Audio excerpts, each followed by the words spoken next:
They've now arrested the superintendent of schools in Des Moines, Iowa. In a message to families, the school board chair, Jackie Norris, confirmed that Superintendent Eon Roberts was taken into custody this morning. District officials say they have no additional confirmed details about his detention or what the next steps may be. ICE, with the assistance of the Iowa State Patrol, says Roberts was found with a loaded handgun, $3,000 in cash, and a fixed blade hunting knife. The agency claims Roberts has been living in the United States illegally from Guyana. He was under a final order of removal issued in May 2024 and had no work authorization. He formerly was a principal in Maryland, has worked in education for a number of years. And to the point there, to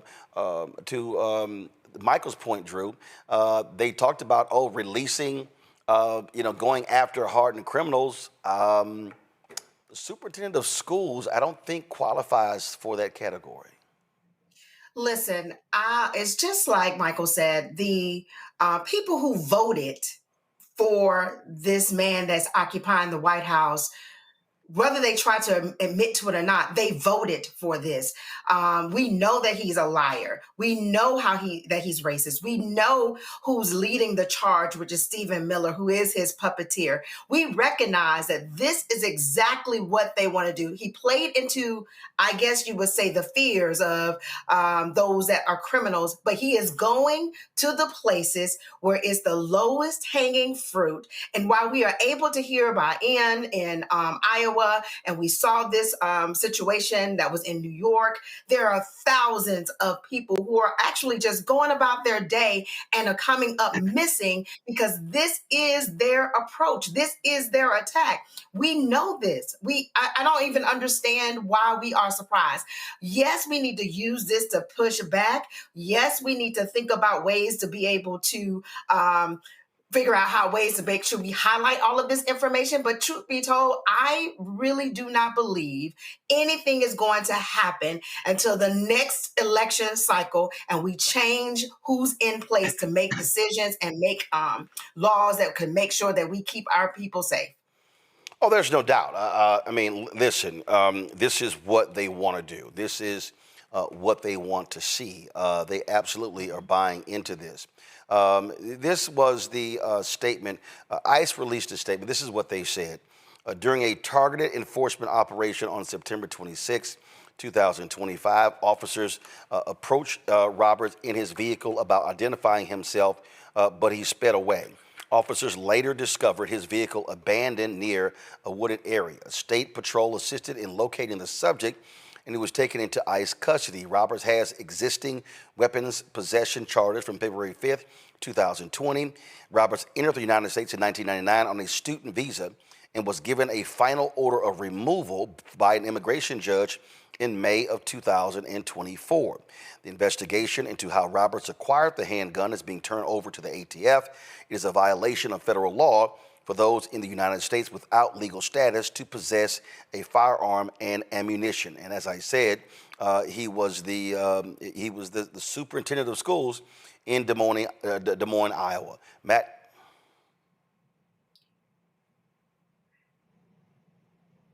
Matt, you're muted. My apologies. I said I think Drew was 100% right in her commentary. The thing I am a little perplexed by, though, is one, if those charges are allegedly from 2024, then that's obviously the prior administration.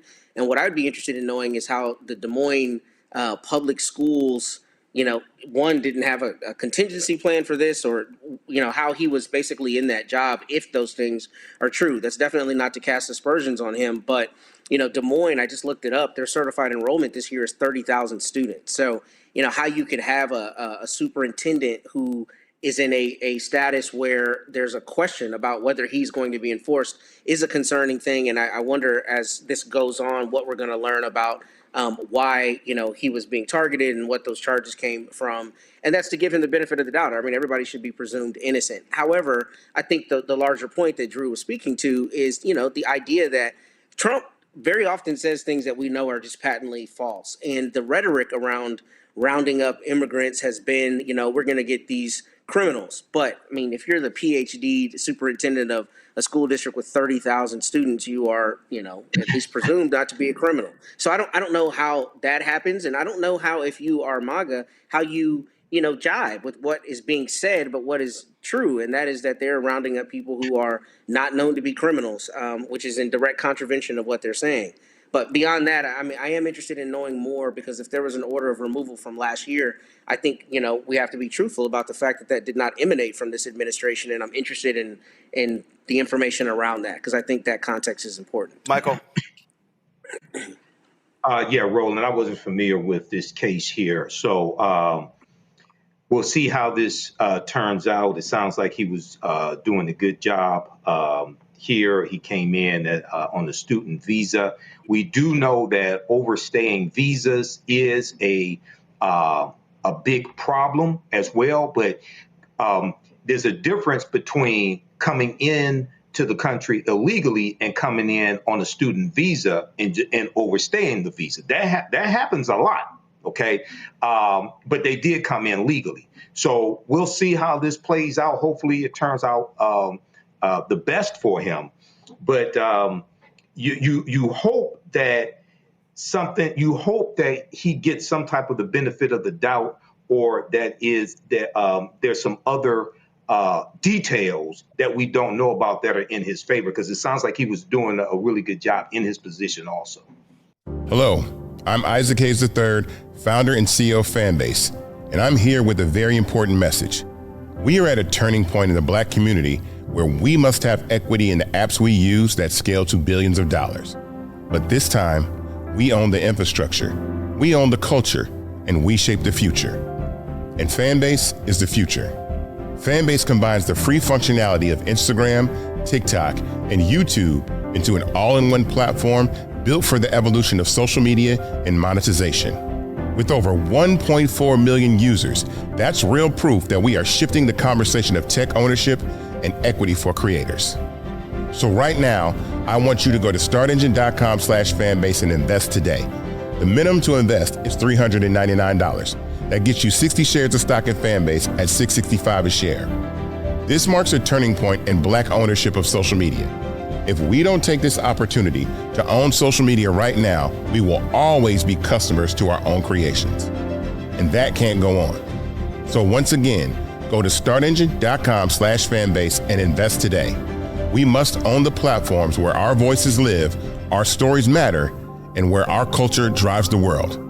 Thank you.